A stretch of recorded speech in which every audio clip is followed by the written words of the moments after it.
আপনার লাশ যেদিন জানাজা হবে সেদিনও আপনার ঘরের হাজারো প্রয়োজন বাকি থেকে যাবে, বাকি থেকে। পৃথিবী হাসবে ঠিকই, সিএনজিও চলবে, অটোও চলবে, সূর্যও ডুববে, চাঁদও উঠবে, রাতও শেষ হবে, দিনও আসবে, কেউ থামবে না আপনার জন্য। আপনি শুধু চলে যাবেন একা কবর, কেউ থামবে না। এরে বাপ, কেউ থামবে না। ছেলেরা আজকে বন্ধুর পাল্লায় পড়ে নষ্ট হয়ে যাচ্ছে। আহ, সমবয়সী বন্ধু তোমার উলঙ্গ ছবি দেখায়া, নর্তকী দেখায়া শেষ করে দিল, তুমি বুঝলাম। সমান সমান বন্ধু একসাথে তোমার জুয়ার আড্ডায়, মদের আড্ডায়, নারীর আড্ডায়। আহ,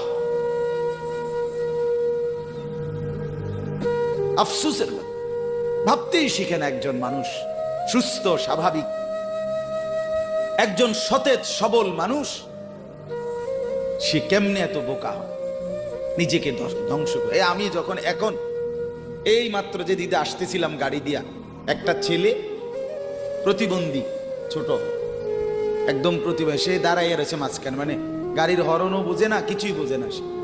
পরে আরেকটা ছেলে ধরে তারে এক পাশ করে দেওয়াতে তারপরে আমার গাড়িটা আসছে এই এখানে। এখন এই ছেলেটা তো অবুঝ হইতে পারে, এই ছেলেটা তো প্রতিবন্ধী, সে তার ভালো মন্দ বুঝে না। কিন্তু তুমি ছেলে সুস্থ সবল স্বাভাবিক যুবক, তুমি কেমনে নিজের ভালোটা বোঝো না?